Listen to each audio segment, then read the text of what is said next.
you're a man of many talents, but I have to congratulate you on the release of your Christmas album. Thank you. Another Kind of Christmas.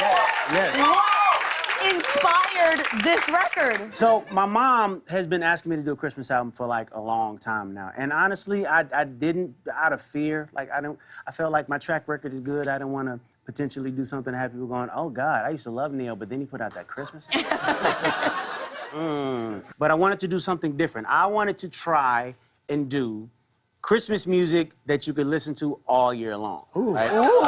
That's what I was trying to do. It's like, think about your favorite Christmas song. If it came on in June, you probably turn that thing off because like, catch me in December, right?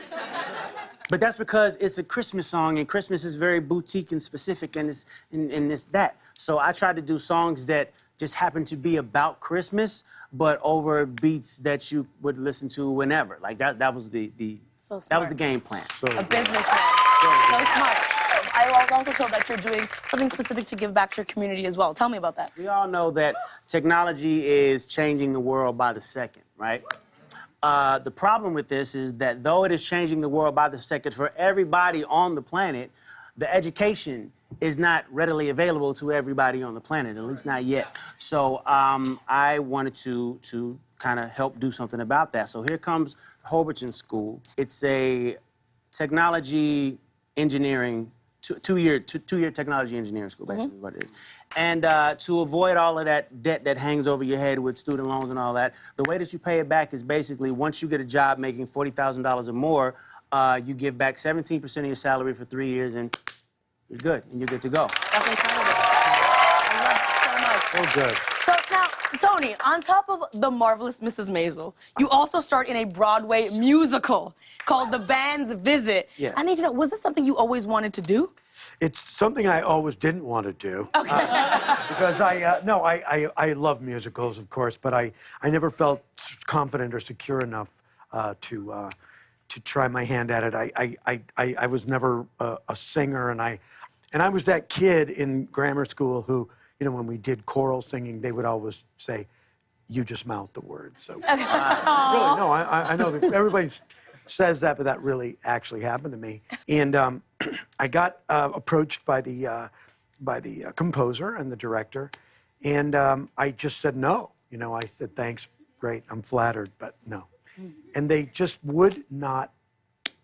They wouldn't go away. They wouldn't take no for an answer. They just would not. And they just kept saying, well, you know, we'll give you a vocal coach. We'll keep this singing, you know, within your range. I said, I have no range. He said, well, we'll find your range. And so eventually I broke down. Actually, it was, I have to credit my wife. She sort of shamed me into doing it. And so, you know, it was kind of one of those situations where I just thought, you know, go outside my comfort zone. Well, good on you. Good on you for doing that. Tony, I cannot tell you, I think I speak on behalf of so many people when I say I'm so excited for the 3rd season of The Marvelous Mrs. Maisel. I'm freaking out. I need to know. You need to tell me exactly what to expect. Tell me now, please. I wish I could tell you things, but I'm, you know, sworn to secrecy because they're, you know, they're just worried about, you know, spoilers and all of that. I can tell you what doesn't happen.